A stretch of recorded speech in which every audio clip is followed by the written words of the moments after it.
Hi, my name is Amber Hargroder, and this is Forage and Food.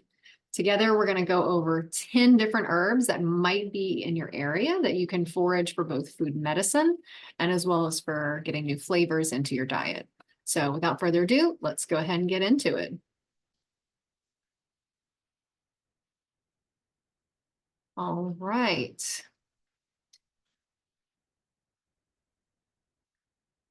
Turkey tail mushroom there, one of my favorites. Turkey tail we're going to reserve for last, but it's the only mushroom in this entire presentation. But just to be clear, you are your own master. You are consuming herbs at your own risk. Your health is completely in your own hands. This presentation is purely for educational purposes. And you are also foraging at your own risk. Never eat a plant unless you are absolutely sure that it's edible and that it is the one you think it is. I've tried my best to only incorporate plants that don't have any poisonous lookalikes, but we will go into identifying plants in this presentation. But please pay attention to detail, double check your identifications, and please don't die. All right, let's get started. Who am I, if you don't know already? So I'm a writer. I'm an herbalist. I work with honeybees and honeybee medicine. I'm circadian certified through the Institute of Applied Quantum Biology, which basically just means that I study mitochondria, light, and water. I've been mentored by Carrie Bennett, who's amazing. And I've been studying with Matthew Wood for a number of years, but now I'm in his intensive 3-year program, which is kind of like a master's degree for herbalist. Without the fancy accreditation. But you can find me on Instagram at Amber Hargroder or my website, amberhargroder.com. And that image is me looking at elderflowers out in the wild. So these are the common herbs we're going to be discussing today. We're going to be talking about, well, realizing a typo over here. This should be number 4. Why you want it, how to find it, how to use it, when to use it. And the herbs we're going to cover, these are pretty straightforward plants. I don't know if you're familiar with some of them or all of them, but at least in South Louisiana, they're pretty prevalent. You can also find them in other areas as well. These tend to be the most common herbs to forage. Now, there are plenty of other herbs that you can forage. These are just the ones that are also medicinal. Not that there aren't other medicinal plants that you can forage, but just for the purposes of dipping your toe into wild weeds and foraging, this seemed to be a good collection of them. All right, so we're going to start with chickweed. I love chickweed. It's a very delicate plant. She usually comes out, she's the first one to come out in spring. I'll find her next to cleavers, which is the plant we're going to be covering next. But she's known as the little star lady, and you'll see her flowers, the little white petals. They're kind of like split in the middle, but they look like little stars. And it's a supreme healer, very mild in flavor. Like, honestly, you could just pick this plant up and start eating it as you forage.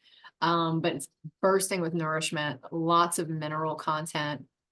And she helps you at the cellular level to absorb nutrition and repair damaged tissue. And that's why she's such an important plant to forage for, and she grows everywhere. So in all likelihood, you can find her at the beginning of spring in your area. She's an eye opener and healer. The flowers themselves are signatures for the eyes. So any type, and we'll go into traditional uses for this plant and also ways to use it. But I would say that first and foremost, she's used as a nutritive and for eye infections. She's also a wound healer, regulatory effects on the thyroid. Actually, if someone came to me and they were having hormone imbalances, I would say do 30 days of chickweed infusions. If chickweed isn't growing in your area, you can get it dried from mountain rose herbs, and it's like a large handful per quart mason jar of hot water. And you just let that steep overnight, and you strain it in the morning, and the next day you drink that infusion. I don't know if you can hear, but my dog is behind me chewing on her nails. Pip.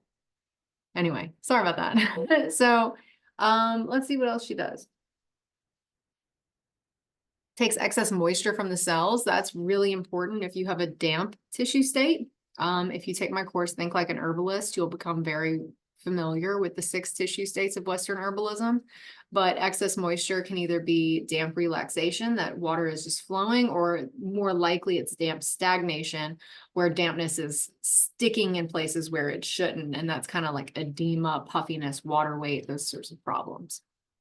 Chickweed is a specific for urinary tract problems.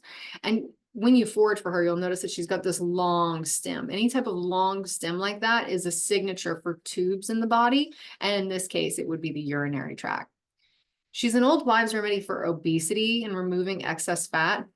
I think that's, most likely true if you're struggling with weight gain, only because she's going to give you nourishment. And I think that in some cases, I'm not saying all, but in some cases, we eat and we eat and we eat, and we're never satiated. We're never full because we're not getting any nourishment. And chickweed is a nourishing herb who floods you with nutrition. And so in that sense, I think that you wouldn't be as hungry for all the empty calories. And also if there's water retention going on, she can help flush that out too. But if you're looking to lose weight and you want to pick one herb out of this presentation to work with, I would go with chickweed. She weakens, dissolves, and consumes bacteria. That's a fun little fact for her. So if you're dealing with a bacterial infection of some kind, maybe in your gut, chickweed might be a good plant ally for you. But she is rich in minerals, especially copper, phosphorus, calcium, potassium, as well as vitamins A and C. So great herb. If you look under the picture, it says that she's cooling. She's a restorative. Because of the nutritional content that she does possess, she is indicated for scurvy, which you would think like scurvy is just like pirates, like arg. It's more and more young people are getting scurvy these days, as well as gout.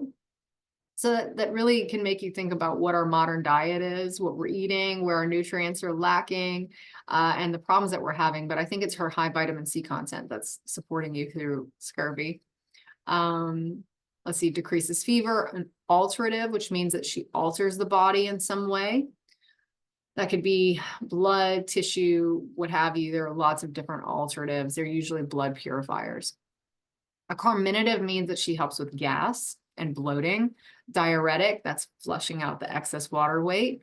Metabolic balancer, and a male tonic. So if you're a man who's having like fertility issues and you have a thyroid problem, your body might be calling out for chickweed. Let's go ahead and get to know her a little bit better. So all of this plant is safe to eat: leaves, stems, flowers. Very sweet and juicy. I mean, it says slightly sweet. I mean, I'm not talking sweet like sugar. I'm talking herbal sweet. But the stems are more earthy flavored. You could just go taste it for yourself and come back to me and tell me if this is an accurate interpretation. But usually you'll find her in cool, rich, moist soil. Not always in full sun, but I have found her in full sun. But sometimes I find her in like shaded spots next to a tree. She's like a mat on the earth. So she's very low to the ground. And even though she's got these long stems, she's like spread out like in this, it's not very high. Like she'll be like that high off the ground, but spread out, often overlooked. I mean, if you want to be safe, look for these specific flowers, and we'll get some zoomed in photos in a moment. But she's so easy to just walk over and not even know that she's there, especially before her flowers start popping. But if you find a patch of chickweed, that means that soil is mineral rich, and she's pulling those minerals out of the soil. So that way, when you eat chickweed, you are getting those minerals. And you need minerals in order for your cellular water to be intelligent and for you to be as healthy as you can be holistically. So let's look at how to identify chickweed while I take a little sip of my tea, which I'm drinking lavender. Maybe that should have been drinking chickweed or something else. But you look for the glittering star. It's 5 white petals, deeply divided. She grows in low, dense, vibrant green mats. Instead of growing up, she grows out close to the ground. Smooth oval leaves. Like when you pick this plant up, the leaves are very tender and delicate. They're not necessarily dainty, but they're not rough. They're very smooth. Like they're very inviting for you to eat them. Unlike cleavers, who we'll get to next, who I don't know if you'd ever be tempted to just pick cleavers up and start munching on that. But there is a mohawk down the stem, just on one side of these little like fibers or hairs. And it's just on one side, and it's just a straight little, often found near cleavers, and she doesn't have any poisonous lookalikes. I find that if you follow these this checklist, you'll be fine. But here's some zoomed in images. Like the fork right there is just to give you an example of how small these flowers really are. And then you'll see in the center here, like a zoomed in, these flowers are almost like they were bigger petals that were sliced. And then you'll see like the growing in mats. And then you can see kind of like the little hairs on her a little bit. But here's the mohawk right here. That's the mohawk, just on one side.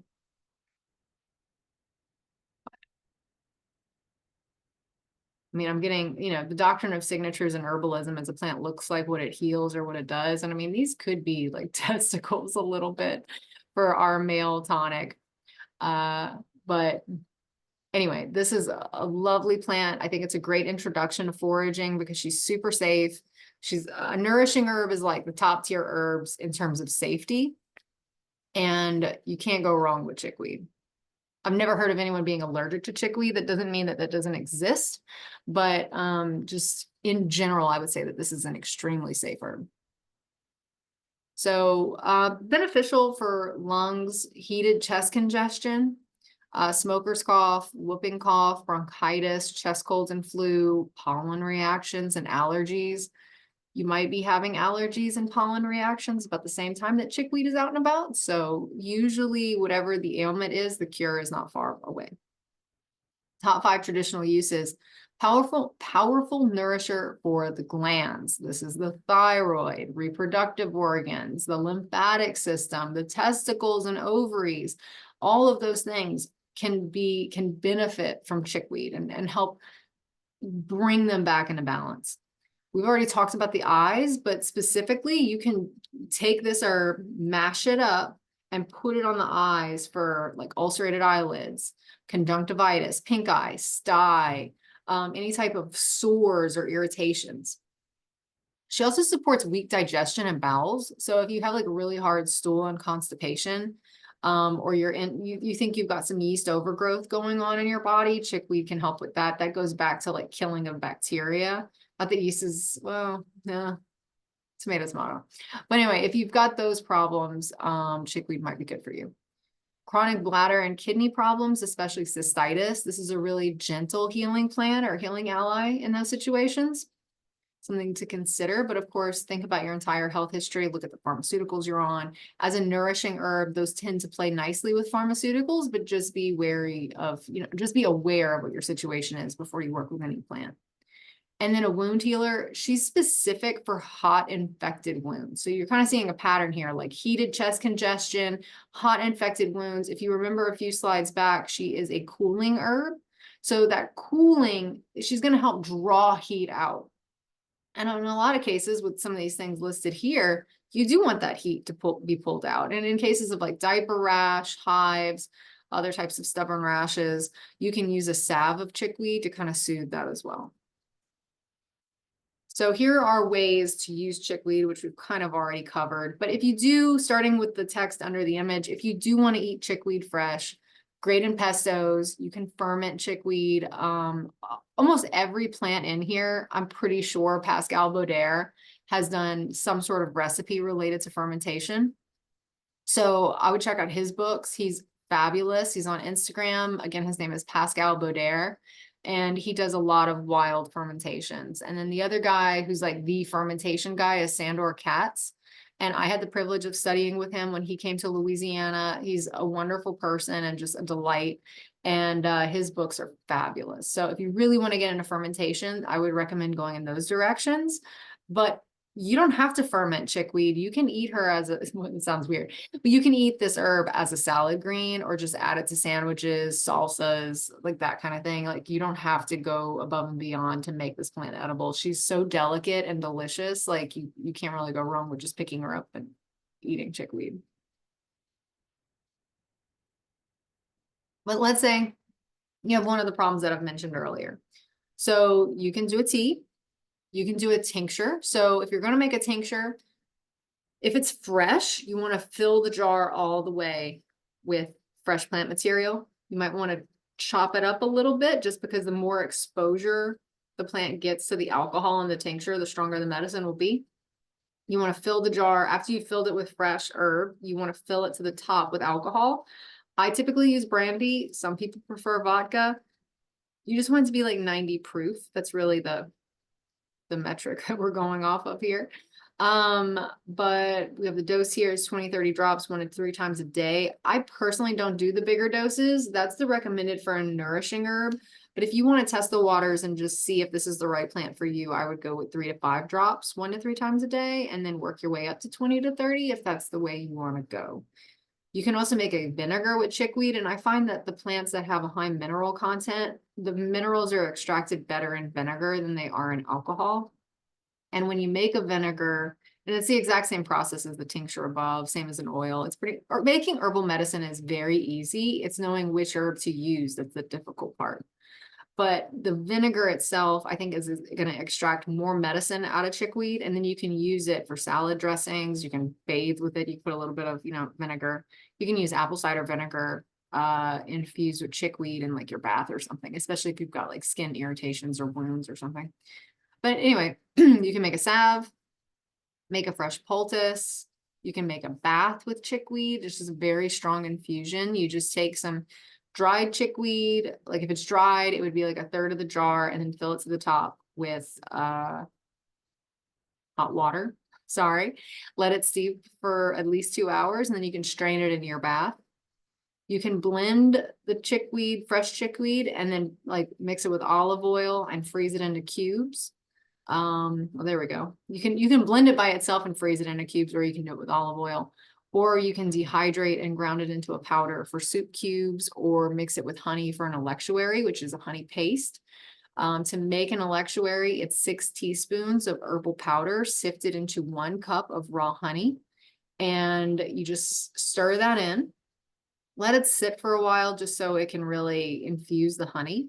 And then you could eat that by the spoonful, 1 to 3 times a day whenever you're craving it, or you can mix it in hot water for instant tea.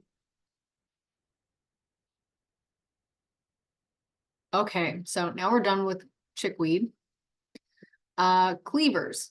Cleavers often grows right next to chickweed. So if you find cleavers, which at times can be more, it can be easier to find cleavers than it is chickweed. They don't always grow next to each other, but chances are I'll find chickweed near cleavers. It's not always true, but I use cleavers as kind of like my benchmark. This plant is also cooling. It's also an alterative. It's also sweet.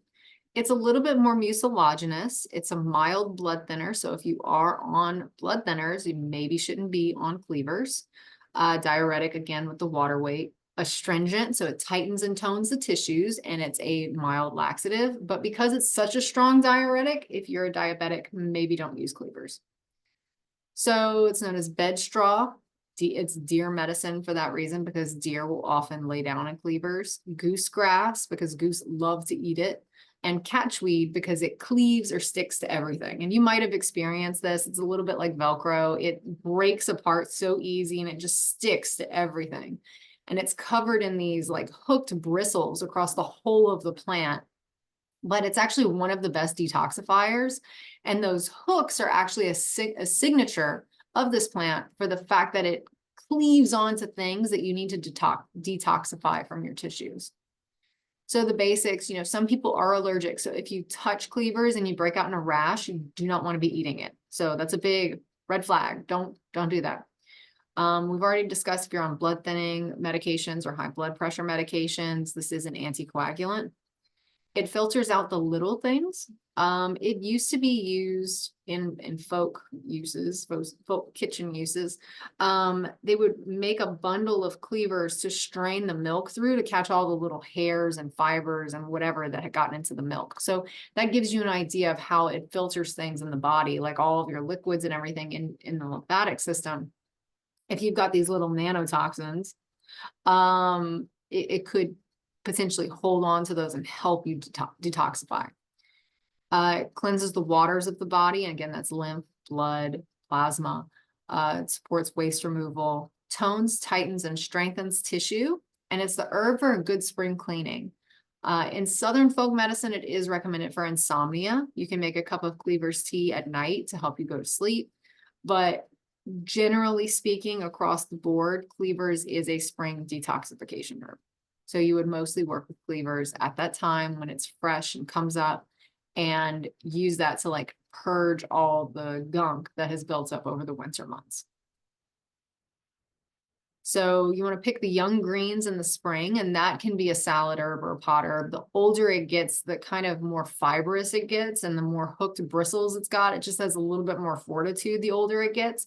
But you'll see it when it pops up. Like in this image here, they're pretty pointy leaves, but when they're young, they're almost like these little curved teardrops a little bit. So when they look like that, you could probably put them in a salad, but once they get older, you don't want to eat that raw.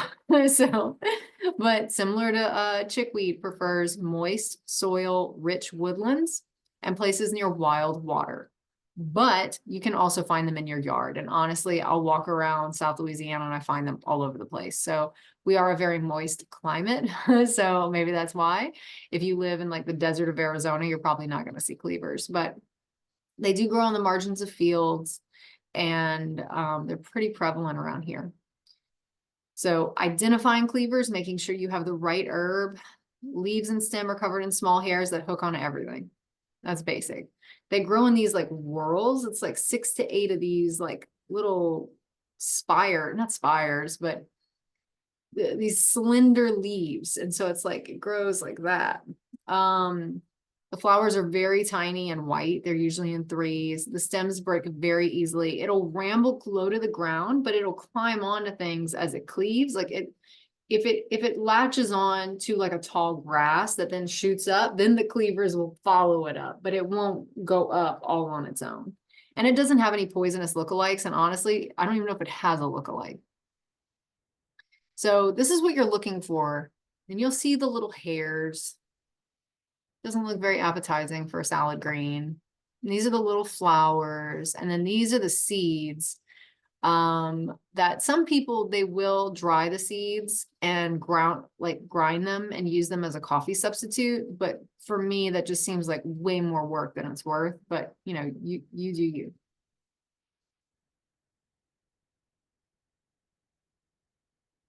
Okay, so it's been proven beneficial for fibrocystic breasts, STDs, cancers of the tongue, throat, and neck. Those would require larger doses. I'm not saying it's going to cure your cancer, but it could be beneficial if that's something you want to explore. The top 5 traditional uses, it's an ally for the nervous system. So epilepsy, spasms, nerve pains, nerve injuries, head or spinal injuries, inflamed nerve endings, and then Dupuytren's, I think is how it's pronounced, but it's like this pulling of tissues in the hand. So it's like that. Cleavers is known as a specific for that particular problem. It supports lymphatic ducts and blood vessels, so it's breaking up stagnation and congestion. It helps you detoxify it. It's one of the best remedies for swollen glands around the ears and the neck, even for infants and small children. So if there's a lot of swelling in this area, you could try cleavers and see if that works. Remedy for bladder infections and diseases of the urinary system, kidney ailments, renal tubes. This again, if you look at cleavers, we can go back to this last slide. It's this long stem. It's a very long tube, and cleavers is a specific for problems of those tubes, especially when it comes to chronic urethritis, any types of stone, gravel, irritation. The little detoxifying hooks and whatever can grab those things and pull them out. And then it may cause a rash on someone who's allergic to it, but it also helps with skin conditions if you're not allergic to it. So psoriasis, eczema, acne, all good with cleavers. So if you're gonna eat it fresh, you can steam them. I would go younger. We've already talked about that.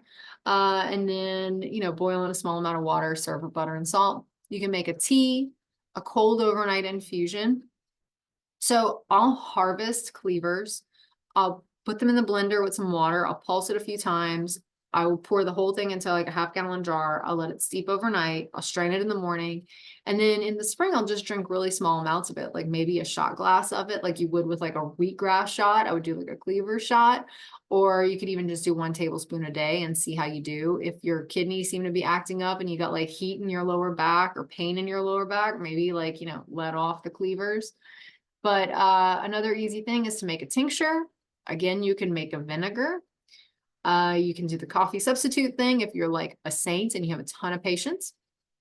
You can add the ferments as a supporting player, but I wouldn't make like a cleaver sauerkraut. I don't think that would be very good, but you could add it as like a pot green or to some other recipes here and there just to get like extra fiber in there. But it is very fibrous, especially when it's older. I don't know how good that would be if as a standalone character in a ferment. You can stir fry it. We've already talked about how it was used to strain milk. You can add a strong infusion to a bath. That is a specific for sunburn.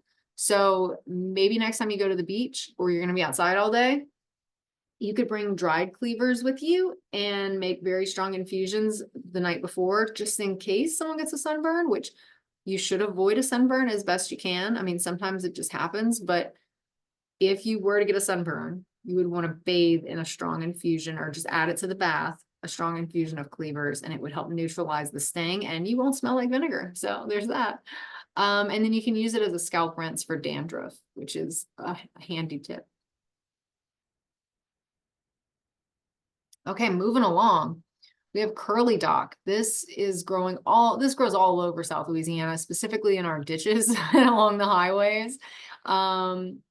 It's such a great medicinal plant. It's a good food, and it's kind of sad that most people don't even know that, but it is astringent, sour, and bitter, mild laxative. It's cooling. It's an alterative again, hepatic as it helps the liver, supports the flow of bile. It has many names. It's known as yellow dock, sour dock, yellow burdock. It's really great for treating anemia because it is full of iron. It does relieve constipation, and an indication that you need or you might want to use curly dock is you have an unfinished feeling when you go to the bathroom. It feels like there's still something there and you can't seem to get rid of it. You can try a curly dock tincture. I would start low dose, 3 to 5 drops, 1 to 3 times a day, and see if that helps.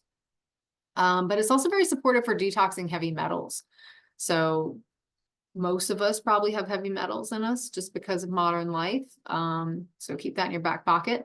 And it can be very healing for the skin. And if you ever go touch the leaves, which if you're foraging, you would, they're actually very soft. So, I mean, that's pretty, it's very elegant and tender for a ditch herb, But the basics of curly dock: cools heat, tones tissues, and relieves stagnation.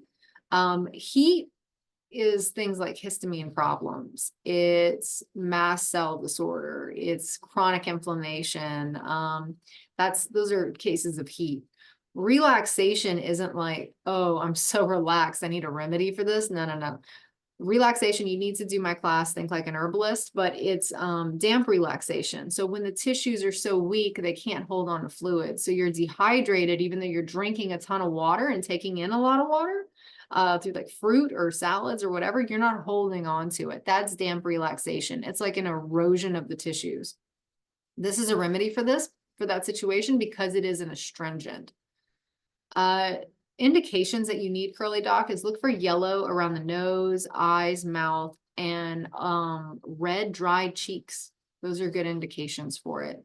A thrush-like coating on the tongue that looks like brie cheese. That's another sign that you might want to work with curly dock. Look for serum coming up through the skin. So like almost like with wounds, like weepy eczema kind of situation where like you've got like this liquid, yellowy liquid coming out through the skin. And then if you have irritable sleep and the sides of your tongue hurt, those are other indications, and they could be related to poor digestion and elimination. So when you forage for it, you can eat the leaves in early spring, the seeds in late summer, the root in the autumn. And well, you don't so much eat the root, you make medicine with the root. You'll mostly make a tincture with that. Disturbed sites, that's curly dock loves. Old farmland that's been tilled a bunch of times, curly dock will take over. Vacant lots, roadsides, ditches. It's such an abundant, it's such an abundant plant because a lot of times people recommend plants like slippery elm, and slippery elm is magical. And if you have a dry tissue state or you're having problems with acid reflux or constipation, slippery elm can be beautiful, but slippery elm is endangered. And it's like, I think a lot of herbalists are now trying to move away from the plants that we've perhaps overused in recent history and try to move towards the plants that are very abundant. And I would say that, not that curly dock would fix any of the problems I just listed, but curly dock is wildly abundant. And there's no shortage of curly dock in the future. So I don't foresee that happening. So maybe this is a plant that you should get to know just in case you can't access other plants later. But how do you identify curly dock? I mean, this thing can get to be up to 5 feet tall. I mean, especially once the stalks shoot up with the seeds, you'll see them like all down the landscape, these giant, it's hard to describe. We'll look at the pictures in a moment, but they get big. Stems are upright, smooth, and ribbed, and you can eat that. You can add that to stir fries, and those are good in ferments. The leaves are elongated, wavy, and curled at the ends. That's why it's called curly dock. The flowers are small and greenish, but they do get brown in the late summer. And they do rattle in the wind, so you'll hear them. And it doesn't have any poisonous lookalikes. So when you see curly dock, you're seeing curly dock. So here we go. We've got to the left is the root, which you would want to dig up in the fall so you can make medicine, or specifically tinctures or vinegars or oxymels. The picture in the middle is once it's gone brown. But I really love this picture in the corner off to your right, because that's what you'll see way up in the air, are these big bunches of seeds. Which I keep meaning to go forage some from my property because I want to make some ferments with them, but I keep putting it off. So maybe this is my reminder. I need to go do that. But you can eat every part of this plant. And then you could technically eat the root if you wanted to. But really good for hemorrhoids, bad breath, slow digestion, irritable cough that gets worse in cold air, sore mouth with ulcers, and a swollen throat. Top 5 traditional uses. The top one is for heat in the GI tract. So that's digestive overactivity, excessive appetite, acid reflux, Crohn's disease. And that's when you want to make a tea with the root. So when you harvest the root, you can cut some, dry it, and then save that, right? So a lot of herbalism is just preparing for something. So, or instead of making a tea with the root, make a tincture and then just use drops. But if there's weakness in the rectum, difficulty expelling waste, and an unfinished feeling, that would be one of the top uses of curly dock. On the flip side, if you're having exhaustive diarrhea, especially in the morning, and you have like colicky pains in your gut and a sinking feeling in your stomach, that's an indication. Corrosive skin conditions. We've already kind of touched on weeping eczema, but red, damp, and just corrosive. Like if you have it, you know you have it, kind of thing. Curly dock, you could probably use a tincture, and you can make a salve. Menstrual irregularities with anemia. Again, it's high in iron. But especially in young girls, if you've got a lot of menstrual irregularities, this would be a safe place to start. Ways to use it. So here's the thing. The different parts of the plant taste different. So the root is sour, bitter, and astringent. And all those flavors tie it to medicinal properties. So like sour tames heat. Bitter is really good. Well, sour is also good for the liver, but like bitter is really good for digestion in the liver and the gallbladder. Astringent is for toning the tissues. The leaves are sour, astringent, and lemony. So you got different flavors going on, but they kind of have similarities, but you're going to get different notes. Like if you're a chef working with this plant, you're going to get different notes from different parts of the plant, and that's not unusual. But the ways that you would use curly dock, we've already talked extensively about making a tincture or tea with the root. Something interesting that I want to do this season is to make crackers with the seeds and make bread with them. I haven't done that yet. And I know a lot of people that do, and I just think it's a great way to use the seeds, because right now my property is full of curly dock seeds, so I don't want to waste those. I want to get that nutrition.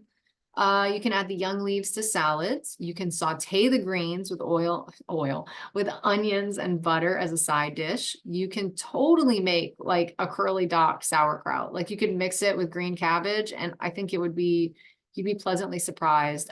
You can use the leaves and make just a curly dot kimchi. I mean, that would be really beautiful. You can make a fermented mustard with the seeds. That's a Pascal Baudère thing. So I would go get his cookbooks. They're fabulous. I mean, well worth the money. I mean, he's just brilliant. You can use the leaves as sushi wraps. You can dehydrate them to make chips, kind of like a kale chip. You can grate the roots and use as a condiment or a sauce. You can blend or chew the leaves and apply to the skin for rashes, bug bites, cuts, and bruises. And you can use the leaves, like when I said earlier, to make a salve for like a weeping eczema situation, you would make the salve with the leaves. So, and you start making a salve by making the infused oil, and then you use the infused oil by mixing it with beeswax to make a salve. So it's kind of the same thing. If you're making an oil, you can go ahead and make a salve. But if you're going to eat curly dock, don't overconsume it because it can irritate the stomach if you eat it in large quantities. So, you know, in our modern culture, we eat a ton of romaine and spinach. If you ate that same amount of curly dock, it would probably make you sick. To be fair, eating an insane amount of spinach is probably also making you sick, but you might not have connected those dots quite yet. So, anyway, that's curly dock. So next is dandelion, also known as dent de lion. This hardy wild weed is jam-packed with nutrition. It has vitamins A, C, E, and K, plus a ton of minerals like copper, phosphorus, potassium, iron, zinc, magnesium, and more. It is an extremely powerful spring tonic. It's cooling, so it's going to reduce heat. Bitter helps digestion, and it's drying, so it helps with dampness in the body. It's an alterative, so it alters the body. Very supportive to the liver and gallbladder. Very supportive. It's one of the major blood purifiers. And when we think about blood purification, that happens in the liver. So keep that in your mind.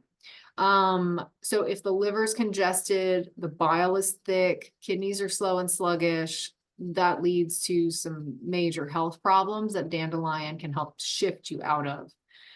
It does help with getting a more optimistic mindset and a brighter outlook on life. It is a very happy weed.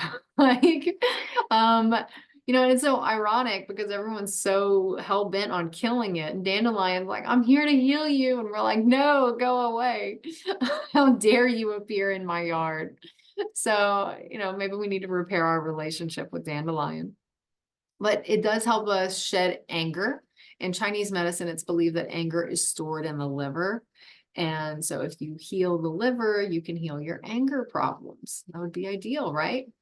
But generally speaking, when it comes to dandelion, the roots are for the liver, the leaves are for the kidneys, and the flowers support lymphatic flow. So, key card there. Absolutely safe to eat leaves, flowers, stems, and roots. Every part of this plant is edible and medicinal. The root is bitter, sweet, and salty with a touch of oil. The leaves are bitter, mineral, moist, and cool. So this plant prefers decalcified soil, and it has a really deep taproot, and it'll pull calcium from deep below the surface. So you'll find it in yards, lawns, disturbed sites. It's very common. There's over 250 known species. Like, what? You want to identify dandelion. It has sharply serrated leaves that grow in a basal rosette. So it's like from the bottom and they just come out in one rosette. A single yellow flower on a single flower stem. So if it's multiple flowers on the same stem, that's not it. It's one stem, one flower with dandelion. There's a vein on the underside of each leaf, and that should be smooth. There shouldn't be hair or prickly anything on it. It should be completely smooth. The taproot is thick and somewhat branched. It's white and milky within. It has a milky juice and sap, and that itself is highly medicinal. The stalks are hollow and also filled with sap, and we'll get into uses for that. But it doesn't have any poisonous lookalikes, and all species are edible. All right, so here's our pictures. You can find dandelion greens at like Whole Foods now, but I guarantee those are like hydroponic. Like they're not growing them wild. You're going to get way more nutrition if you forage for these because they're going to have the mineral content and the vitamins that a hydroponic situation is just not going to provide. Like you're robbing it. Those taproots go deep because they're looking for something. If you just put them in water, and maybe I'm just ignorant here and they're not doing it hydroponic, but it just, if it's not grown wild, I just don't see it having the same nutritional value. And if it's a green at the grocery store, it's been mass produced. So I personally just don't think that that's as nutritive as it could be. Now, that doesn't mean I don't buy them. I'll buy dandelion greens at the grocery store. I'm totally guilty of that because it's easy. But I know in the back of my mind, this isn't as high quality a product as if I would have gone out and foraged for it myself. And that's pretty much true across the board with a lot of these nourishing herbs. So, okay, we've got all the little pictures so you know what it looks like. So it's beneficial for dullness of mind, manic depressive behavior, insomnia, indigestion, gout. We talked about gout earlier. It's getting more prevalent, especially with young people. High cholesterol, chronic constipation, bronchitis, and urinary problems. So, you know, it's a pretty heavy hitter for being a weed everyone's trying to kill. We've already talked about the blood a little bit.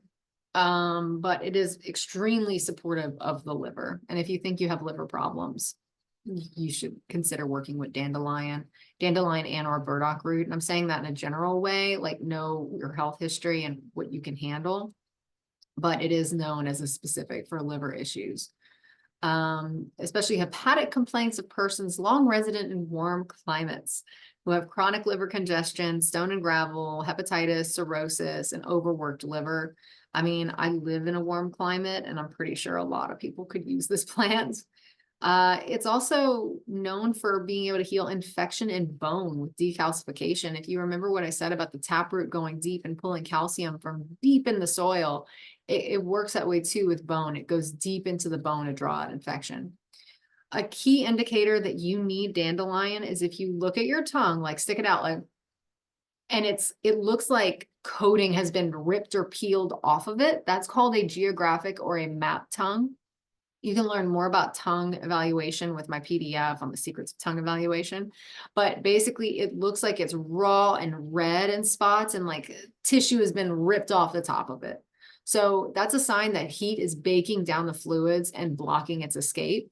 So dandelion, if you have that map tongue, and you can look up what a map tongue looks like or a geographic tongue, if you have that type of tongue, that's a specific that you need to work with dandelion. And then finally, if you have chronic sinus infections or allergies, this is a good plant to consider.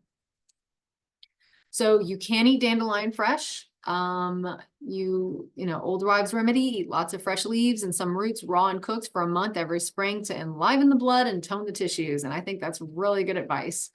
You can make a tincture with every part of the plant. You'd make them at different times and then mix the tinctures together. So you would make a tincture of the leaves when they come out, and then you make a tincture of the flower, and then you make a tincture of the root. And then you'd mix it all, and then you'd have a complete dandelion tincture, which is, fun. It's hard to find stuff like that.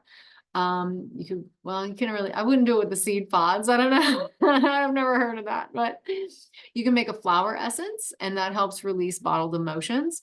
Basically, you would cut the flowers off of the dandelion and put them in a glass bowl of water and leave it out in the sun. And like some sort of alchemy happens between the water and the earth and the sun, and it captures the energetic imprint of the plant. And then it's a whole process. You can take my elder masterclass where I show you the exact steps of how to make a flower essence. I'm just doing it with elder, but the process remains the same. But you preserve that essence with alcohol and then you use drops. And you can buy flower essences made by other practitioners, but specifically a flower essence of dandelion is to release bottled emotions. And that kind of ties back into the liver. Like if the liver is the seat of all of your emotions and it's holding all these things and it's clogging its filtration system to the point where you're sick, even a flower essence can be extremely beneficial for remedying that. You can make a flower oil for menstrual cramps or to release emotional tension in the body. I mean, I know so many body workers and they all tell me that when they're working with somebody, like they hit some sort of scar tissue or a tender spot. And it's like they start talking or crying about something emotional that had been stored there. So dandelion might be a good ally if you feel that you have stored emotions in your tissues, like in your muscular tissues or in, joints or something. So flower oil, yeah, you just get the flowers, put them in an oil. I prefer using dried plant material in oil because it can go rancid. So you could dry the flowers first on a low setting on your oven or in a dehydrator. But, other people use fresh material too, and they're fine. So just keep an eye on it. That would be, if you want to use the fresh flowers in an oil, just keep an eye on it. The milky white sap juice, like if you break a stem and it starts bleeding, that almost latex, put that on warts. It'll actually just keep dabbing it on the wart over time and the wart will go away. You can make a tea with the root, but you don't want to cut the root while it's fresh because then it's going to bleed out. It's kind of like when you cook a steak, you don't want to cut it right away. You want to let it sit and rest so all the juices stay in the meat. It's kind of the same thing. You want to, when you dig up the root, you want to let it dry to the point that you can snap it. And that means all that medicinal sap or milk is still in the root. And when you make a tincture or an infusion or anything else with this root, you are getting the full medicinal quality of it. So you don't want it bleeding milk everywhere if you're cutting it. You can make dandelion wine or beer. It's also a blood tonic, even though it's alcoholic. You can make a pesto with the fresh leaves or saute them, add the greens to ferments. You can make capers with the flower buds. I think Pascal Bauder has that recipe as well. Peel the roots, slice them, boil for 20 minutes, strain, saute with butter and seasoning, and use paprika, and it's a delicious side dish. So, all right, dandelion. All right, now we're on to elder, and this will mark 5 herbs when we're done with elder. So we're getting to the halfway point now. But elder, I could talk about for an hour, which is why I've built a masterclass on elder, that if this plant really resonates with you, go take that masterclass. But it is an alterative, it's cooling. There's so many things. It's considered a pharmacy in itself, and it has such rich folklore associated with it. It's considered to be a doorway to the other world or the fairy realm. Slightly psychoactive. It has a very narcotic smell. I would say it's pungent. While I say it's a pharmacy in itself, you have to be careful because it's also toxic.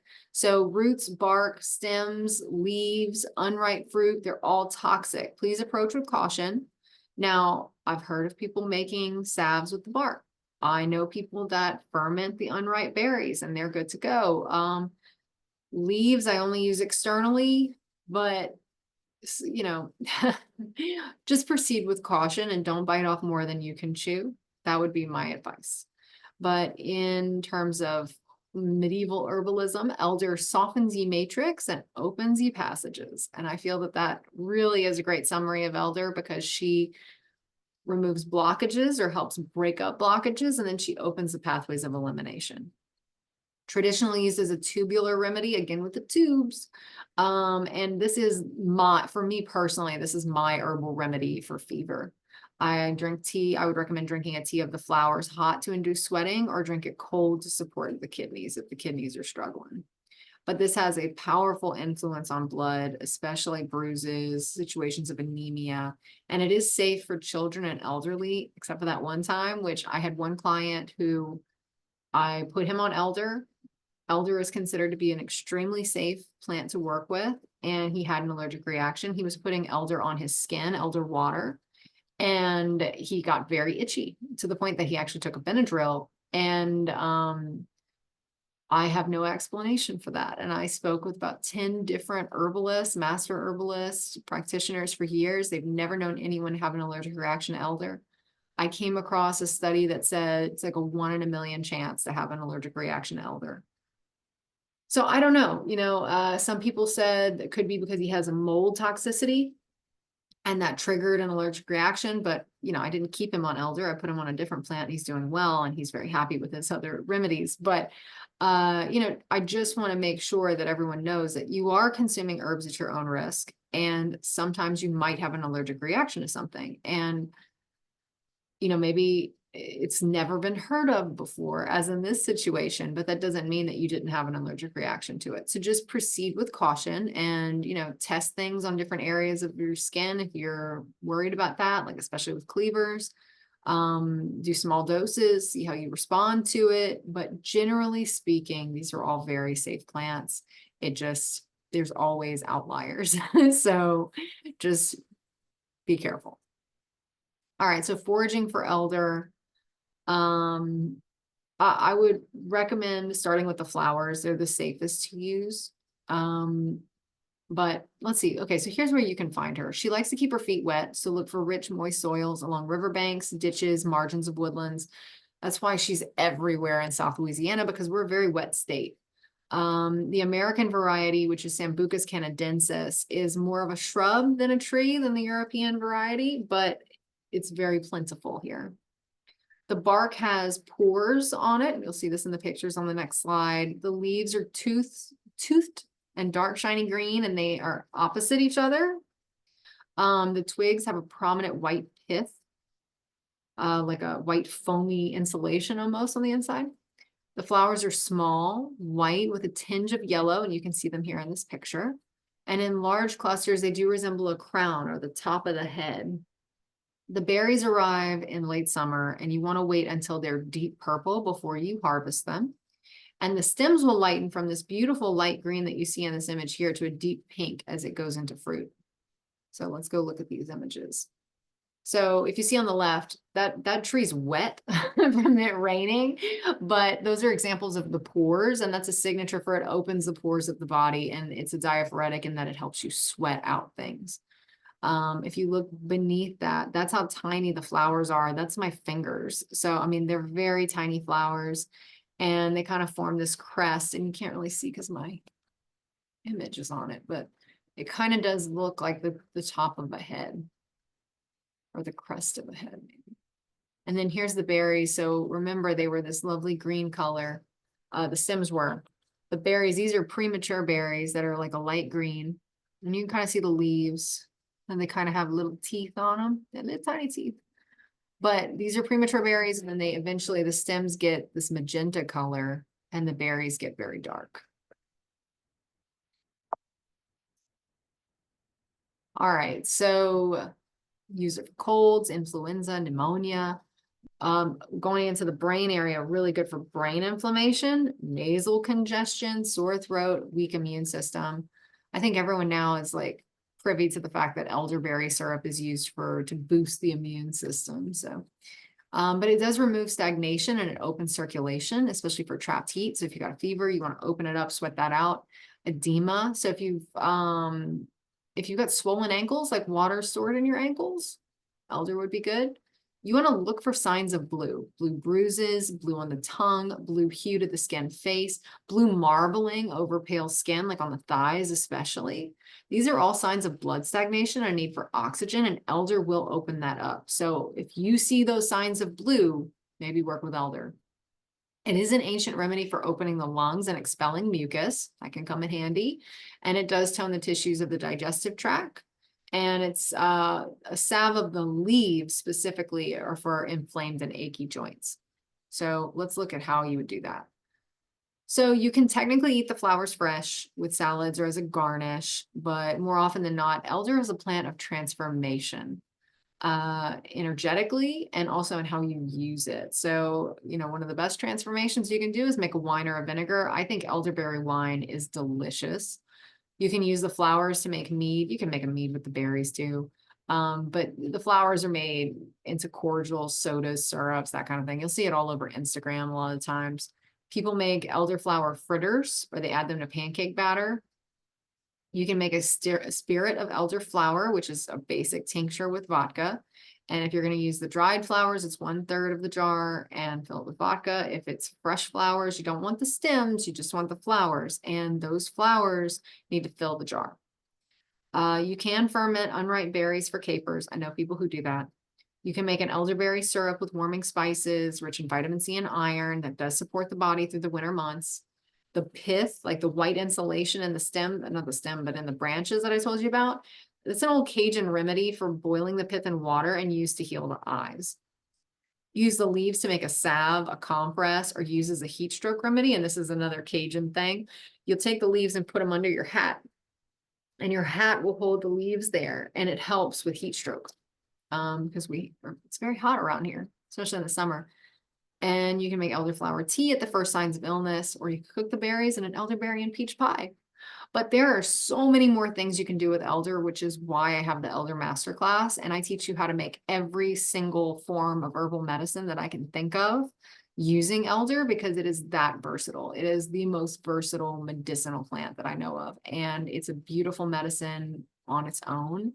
Like, just not teaching you the ways of herbal medicine. Elder is definitely a plant worth knowing. And that's why I have the masterclass if you're interested. So we've now finished 5 plants. We have 5 more to go. So, you know, if you need a bathroom break or something, or want to go make some tea for yourself, this would be the time to do it. We've got some really good ones coming up, and we're going to finish up with the mushroom. So, but next we have geranium. So geranium, I feel, is often overlooked. It's sour and bitter. It's astringent, very astringent. We'll talk about that astringency in a second, but it dries weeping wounds, and it is a wound healer.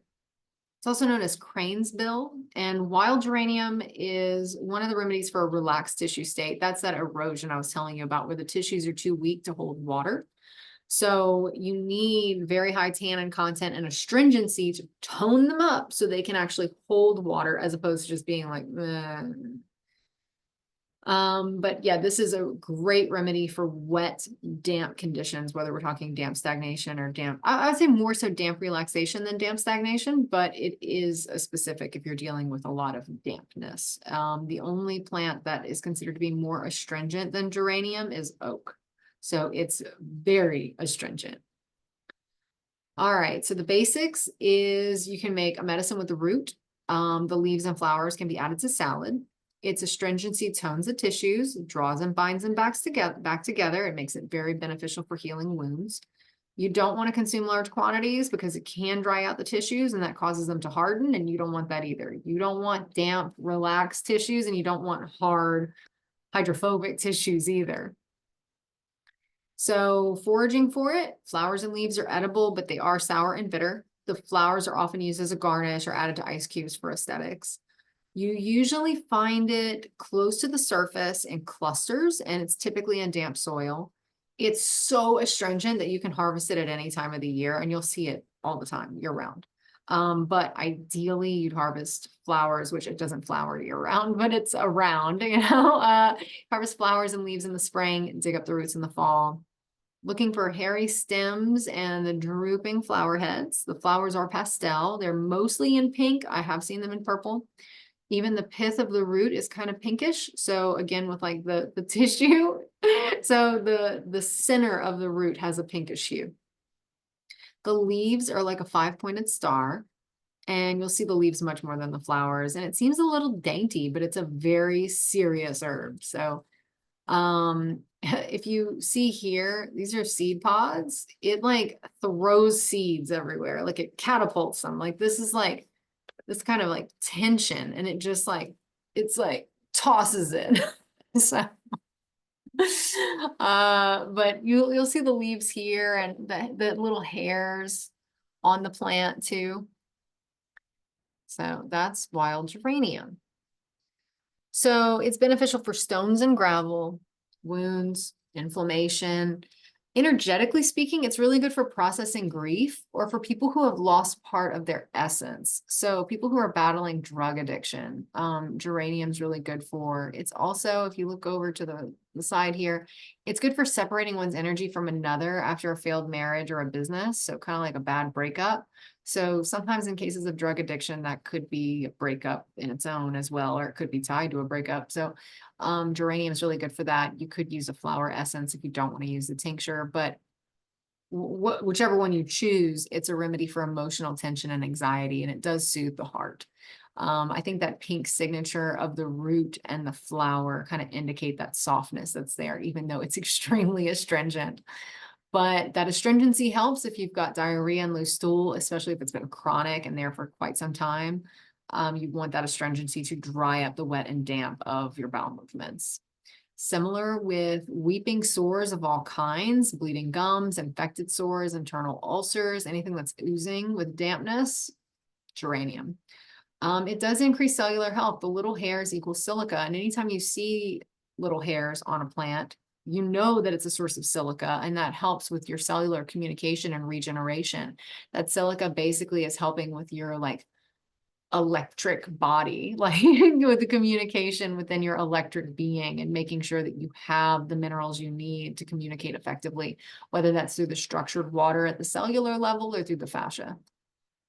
And it does rebalance the water. So if you have a mucousy stomach or you bleed a lot during your period, like it helps rebalance that out. So, all right, we got 4 more to do. Let's go. Oh no, we got 1 more slide. All right, ways to use wild geranium. My bad. You can eat it fresh. Absolutely, you can eat it fresh. Salad, pestos, ferments. It's more of a supporting player in a ferment. I wouldn't ferment it by itself. You can make a tincture with the root. You can dry and ground the leaves into a powder, and that on itself can be put on wounds. You can put the tincture on a wound. It will sting, but it will work with open, damp wounds. But that powder, you kind of need to make it in advance, right? But dry and ground the leaves into a powder, and then just like put it onto that wet wound. You can make a tea with the leaves and roots, make a decoction. So that's when you like basically put water and dried roots in a pot and you bring it to a boil. It doesn't have to be dried roots, but you put plant material and water in a pot, you bring it to a simmer, you close it or put a lid on it, and you simmer it for 15, 20, however many minutes you want to do it. 15 minutes is fine. And you let it simmer down, and that's a decoction. Then you strain it, drink it as a tea. You make a flower essence for emotional healing. You can add the tincture to toothpaste for bleeding gums. Add a small amount of the leaves to a yoni steam to tone the uterus. Make an eye wash. It's just an infusion, like a tea. Obviously, you want to cool it before you put in your eyes. And make a tea of geranium and let it cool, and then use it as an eye wash for inflamed eyes, double vision, or drooping eyelids. Like, again, astringency, bring it back up. Use it as a garnish, but you want to avoid it when you're pregnant. I feel like that should have been somewhere in like bold somewhere. Don't use this plant when you're pregnant. Remember that. And then you can apply the tincture to cold sores. So that's probably beneficial. Now we're going to our next plant. So this is goldenrod. So far, we've been talking a lot about plants that are related to the spring. What I love about goldenrod, it's more of a fall plant. Now, right now, I'm in spring, and in the spring, I can harvest the leaves. But in the fall is when it really puts on a show with these golden flowers. So very drying and astringent, antimicrobial, antifungal, anti-inflammatory, anti-guttural, I don't say that word right, but just like really thick mucus that needs to be broken up. It's good for the liver. It helps with your immune system. But a lot of people think that when they see this plant that it's causing their seasonal allergies, when it's actually ragweed that's doing it, but they grow next to each other, and ragweed's flowers are green. So they blend into the landscape, whereas goldenrod is like the Leo in the room who's like, look at me. And it's not Leo's fault, or it's not goldenrod's fault. It's ragweed's fault. So there's that. But this plant has a very tall, slender stalk, and it indicates that it's healing for the spine. It's like a golden torch reaching towards the sky. You'll also see it kind of later in the fall when its flowers get too heavy, it kind of droops over and just like curved. And that's another indication for a spine. Look for enlarged, wet, boggy tongue that needs to be dried out. Red eyes, bladder infection, bacterial infection. Those are indications of goldenrod. It's often used to recover from illness, chronic fatigue, muscle aches and pains as a salve. And if you're suffering from seasonal allergies, especially a ragweed allergy, you can try a tincture of goldenrod or add the tincture to a steam. And that has worked wonders for some of my clients. All right, foraging. Well, it says foraging right here, but it's actually what do we use it for? It's water retention, weakness and lethargy, swollen glands. But you'll find goldenrod on the edges of ponds, along the highway, and the margins of fields, and they are in full sun. And it's easy to find in flower because of the bright yellow golden flowers or dead giveaway. If it's not in flower, the leaves have a very specific look to them, but I identify them by touch because they feel like a cat's tongue or like shark skin. They're like sandpaper, which is a signature for irritation that it's going to help you resolve. But The leaves are long and slender. They have serrated edges. The stalks are slender. There's no excess on this plant. It is very lean. And it has, the flowers are very tiny. It's almost deceptive. They're like tassels almost. It's very tiny flowers just on this string of flowers, which we'll see in the next picture. And the bees love this plant. So here we go. These are some of my pictures. Some of these are my pictures, but you'll see here like the tassel thing that I was telling you about. Like they're just like on these long, little tiny flowers. But the leaves here, they're like snakes, not snake skin, shark skin almost. You can see the grit on these things. And then these are a little bit later, and you can see how they're serrated. But very easy to identify once it's in flower, and it's still that tall stalk before it has flowers. It just, touch the leaves, make sure you got the right plant. Okay, stagnant emotions, a cold stomach that can't digest anything with lots of gas and indigestion. It helps you break old patterns. That's important, right? Top 5 traditional uses. The person best served by goldenrod is always saying how tired they are, how bad their feet hurt, and how they just need the nearest chair. Like that's kind of like a specific, like, oh, where's the nearest chair? You need goldenrod. It is a remedy for cat allergies and red eyes.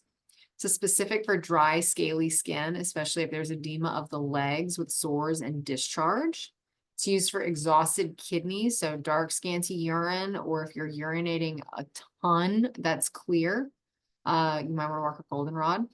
And then it pulls out old infections in the lungs, or when you're having trouble recovering from a respiratory infection. You might technically be over it, but it's still kind of lingering. Then you want to go with goldenrod.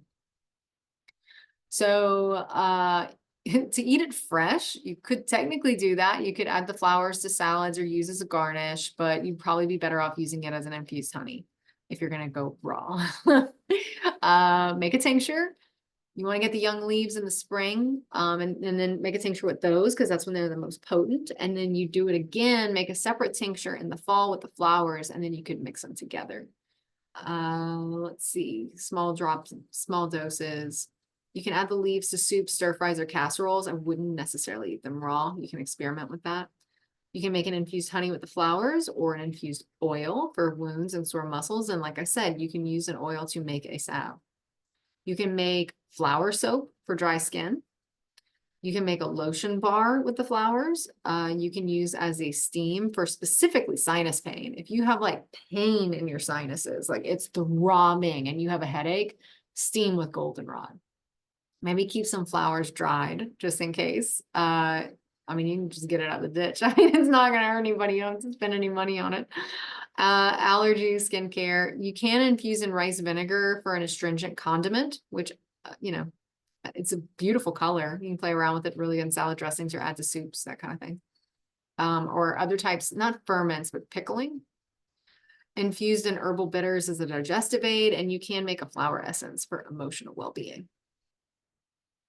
All right, plantain. We're down to the last 3. Plantain has such a chill temperament, but it's such a powerful plant. Like this plant it's magical. But don't confuse it with bananas. Plantain has 2 varieties, a broad leaf, which is pictured, and it has a narrow leaf. Just imagine this leaf, but just more of a like lance-like shape. Both are edible. I would recommend you eat the broadleaf and make medicine with the narrow because the narrow has a little bit more fiber in it. It's a bit more fibrous, so it's a little more difficult to digest. But both varieties are cooling and drying. They're astringent, they're antihistamine, anti-allergic, they're expectorant, which means they draw up mucus and help you break things up. I mean, yeah, demulcent. But this plant is best known for its drawing properties. And I mean, you can eat the plant or consume it as like a tea or a tincture to help with leaky gut, skin problems, infections, that kind of thing. But the drawing properties of this plant are insane. So we'll get into that. But it's widely available, safe to use, easily applied, antimicrobial, antibacterial, and anti-inflammatory. It's an amazing wound healer. and cleaner. I mean, it'll clean some nasty stuff. But it's also a connective tissue tonic that is most commonly used as a topical salve, but you can ingest plantain as well. So if looking to heal your fascia, and connective tissues, you can work with plantain pretty closely, and it's a very safe plant to work with. So leaves, stems, shoots, flowers, and seeds, all edible. It's slightly astringent. I would say the greens are similar to collard greens. So, cook them like you would collard greens, get your bacon.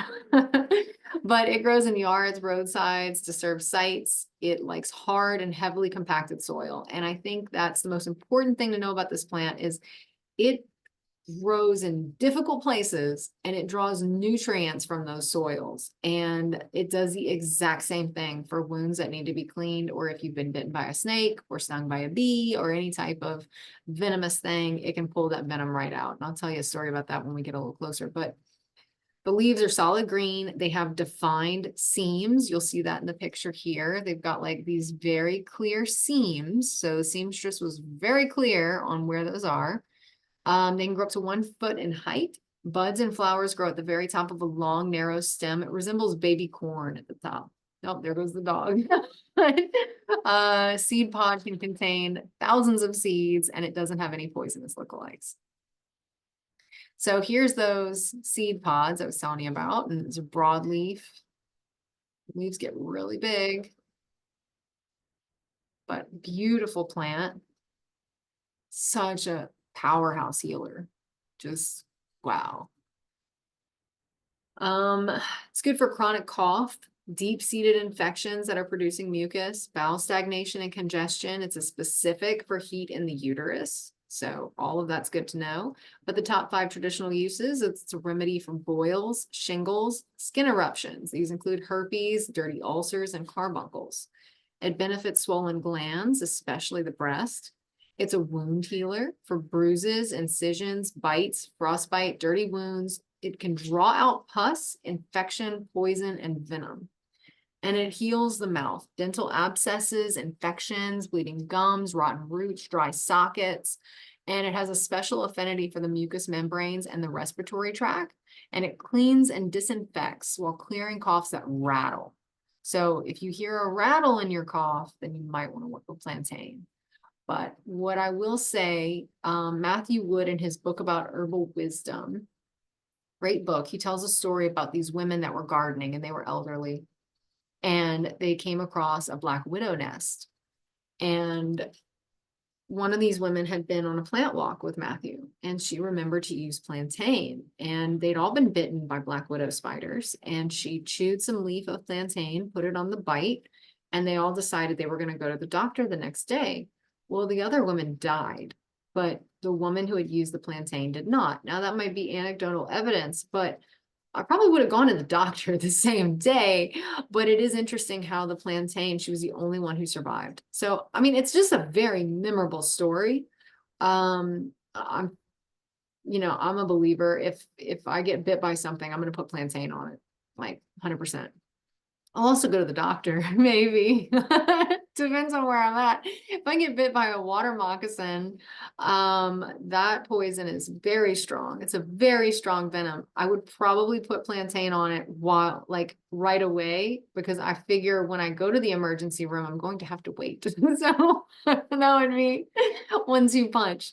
But if you have a dental abscess, that's another thing that for me, I had an abscess from an injury. I had a trauma to a tooth that led to an abscess, and I would say plantain is a specific for that. So ways to use it: you can eat it fresh, like I said, go with broadleaf. Great in stir fries and ferments really nicely. Narrow leaf I would save for infused oils and tinctures and salves, that kind of thing. We've already talked about chewing the leaf to draw out venom. You can make a fermented mustard with the seeds. You can eat the buds or flowers and stir fries. You can make a paste or salve for skin conditions. You could blend up this leaf and put it directly on a skin condition. Dry leaves and ground them into a powder for bath, masks, skin treatments. Make a tea with the leaves or a gargle. Make a tincture.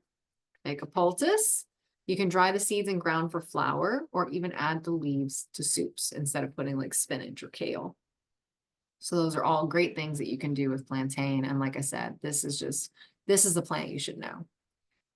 But my favorite plant is next.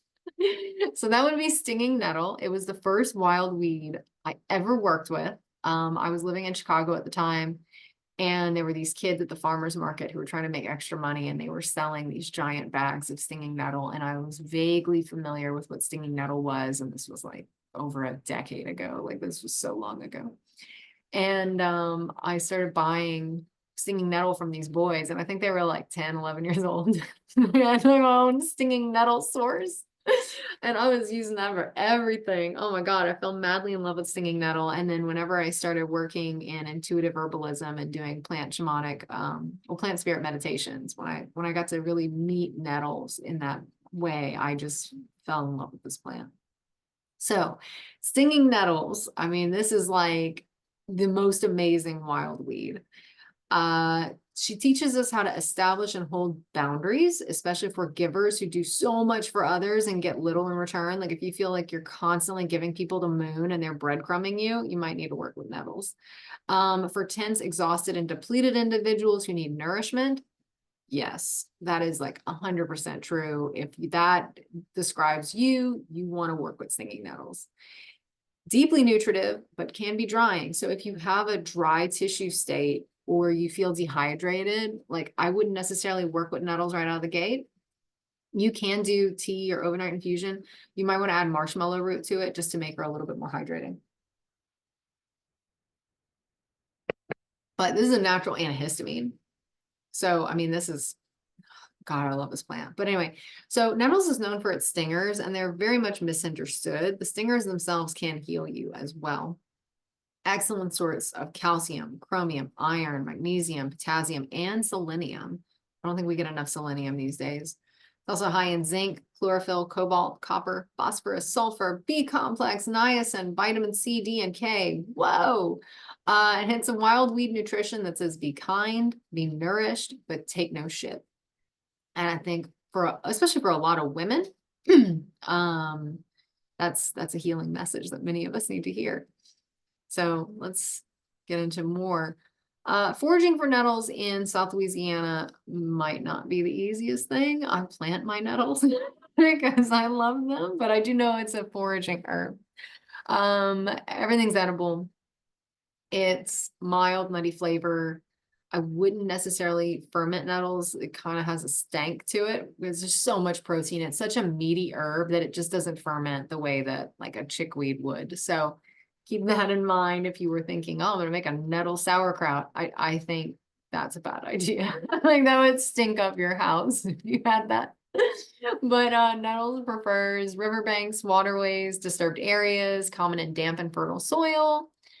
They do like full sun, and they soon establish firm boundaries in the flower bed.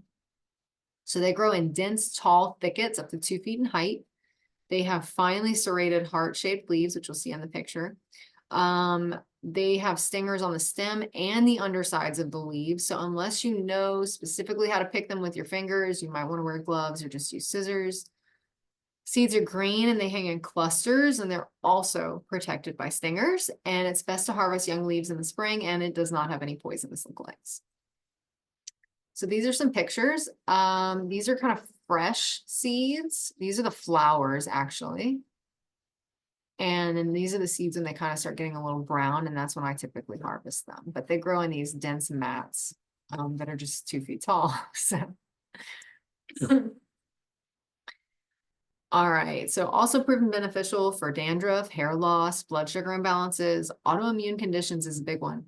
Reducing excess water and easing seasonal allergies. So top reason why to use stinging nettles is if you have problems with histamine. No known interactions. Yeah, it's a nourishing herb. It's not known to interact with any pharmaceutical, but still proceed with caution depending on what pharmaceuticals you're on. But it's a natural antihistamine and very cooling, especially if you have an autoimmune condition or you're on the cusp of one. It's one of the safest herbs to consume while pregnant. It is highly recommended postpartum to rebuild blood and restore lost minerals. This is also true if you have anemia. It's a go-to wild weed for adrenal fatigue and kidney weakness, a specific for kidney problems and stones. If you harvest the seeds, make a tincture with those. Those are considered a specific for kidney stones. It does build resilience in the body by supporting the blood, the immune system, the womb, and the lymphatics. And it's an ally for the thyroid gland and the hormones. So hormonal imbalance issues, you might want to work with stinging nettle. And then you can technically eat nettles raw if you know how to do it. I am not brave enough to attempt it, so I can't even tell you how to do it. But anything that you do to this plant to transform it, pulverize it, blend it, steam it, or even lightly just let it dry like a little bit, the stingers fall off. Blending it destroys the stingers. I mean, anything you do to it will destroy the stingers. Yeah, it just, be careful while you harvest. But you can eat them as you would cooked spinach. I make a seasoning blend with the seeds, so I get all that nutrition. And there was a saying from, and I don't remember where I got this from, but there was an Irishman who said that if you wanted to sell a horse that was about to die, feed it nettle seed for a week and it would look like vibrant and young and healthy, and then you sell it and then you're done with it, right? Which is so sketchy. But it tells you a little bit about how nutritious these seeds are and how valuable they can be for your health and also your vibrancy and beauty. I think nettle seeds is one of those low-key, like, I don't know, magical herbs. So I'm like fangirling out on it, obviously, but you can dehydrate it into instant soup cubes with onion and salt. That's a Pascal Baudet recipe. You can fry the leaves for chips or coat with seasoning and dehydrate as you would kale chips. You can add to green smoothies, make a vinegar. Again, the vinegar is going to extract more of the mineral content and the vitamins. And then you can blend and freeze into cubes to add to dishes, whether it's soups or stews or whatever. You just need a little bit more greens in there. It's better than having to go to the grocery store. You can drink an overnight infusion for 30 days. When I do that infusion, it's like a handful of dried nettle in a quart-sized mason jar, and I do cold water and let that infuse. I strain it the next day, drink that infusion. I keep that plant material, and then I do hot water. And then that way I get everything from the nettles. They're so jams packed with medicinal properties that it takes 2 infusions to get everything out. So if you want to work with it, like, especially if you have like a lot of dampness in your body or in your tissues, like, yeah, nettles is the shit. You can make your own nettle capsules, or you can go to the health food store and buy freeze-dried nettle capsules, way easier, especially during allergy season. And an old folk remedy from Eastern Europe is to take bunches of nettles and like hit rheumatic joints or arthritis, or, I mean, not like, you know, the flagellants from the Middle Ages. We're not like the Catholic Church today, but like if you have like swollen, inflamed arthritic joints, you can use the stingers as medicine for that. Up to you. All right. We're on our last plant. We're working with a medicinal mushroom, and this is turkey tail. And I love turkey tail so much. It is, again, I mean, I can't keep just repeating that these are magical plants, but turkey tail is very special to me. I love this plant.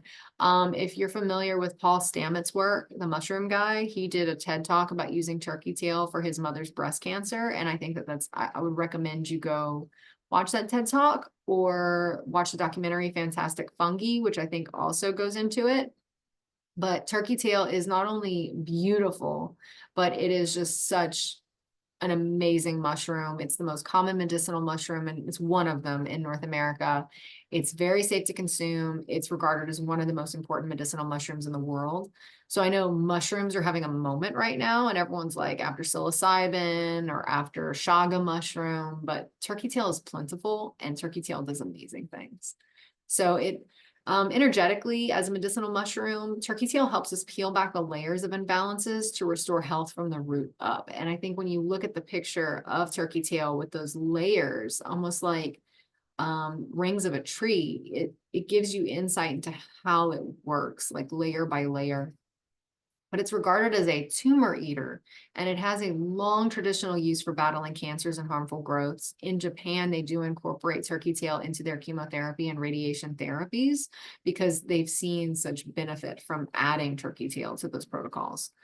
It's considered safe to use for those with impaired kidney and liver function because its byproducts are excreted through the lungs. So if you have weaker lungs, maybe be cautious, but if you've got impaired kidney or liver function, this is a safe detoxification herb.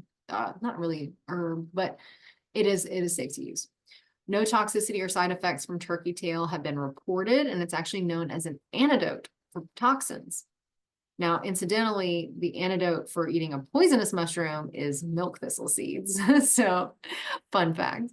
But this is a simple supplement for those facing chronic fatigue, weakened immune systems, and any other types of deficiencies that just kind of leave you feeling lethargic. There are many false turkey tails out there. This might be the hardest one to identify. You don't want the wrong one. You don't want it to have gills. You don't want to have a dark underside. You don't want a white top layer. And you don't want them to be fused together. So you could just order it dried from Mountain Rose Herbs. That's totally a possibility. But because we're talking about foraging here, you're looking for rosettes. This picture here illustrates a rosette. Or shelf-like brackets on dead hardwood logs and decomposing stumps. I often find it on decomposing stumps. Zones of color are typically shades of cinnamon, chestnut, walnut, beige, and reddish brown with a soft texture. There's no set pattern, but it's kind of these autumn colors. So it should have, if you flip it over on the underside, it should have lots of tiny little pores. If it only has a few big pores, that's not turkey tail. The surface should be fuzzy. It's almost like velvet or suede. It's very soft. It's like very pleasant to touch. If it doesn't have that velvety texture on the top, it's not the right mushroom. The body of the mushroom should be very thin and flexible, not rigid and hard. And it should be directly attached to the wood. And it will have starkly contrasting color zones. They don't blend in with one another. You see in this image, they're all standalone shades.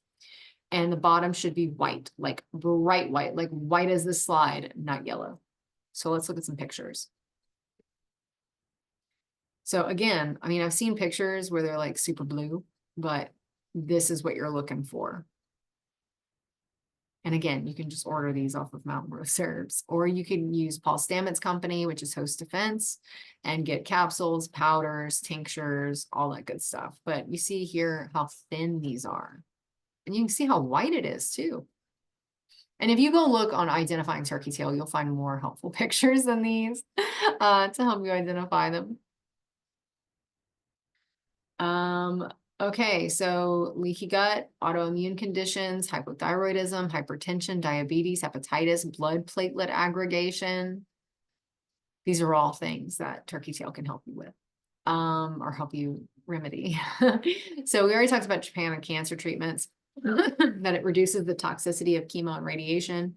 It's been used for thousands of years to increase circulation, clear damp and heat, and stimulate the immune system.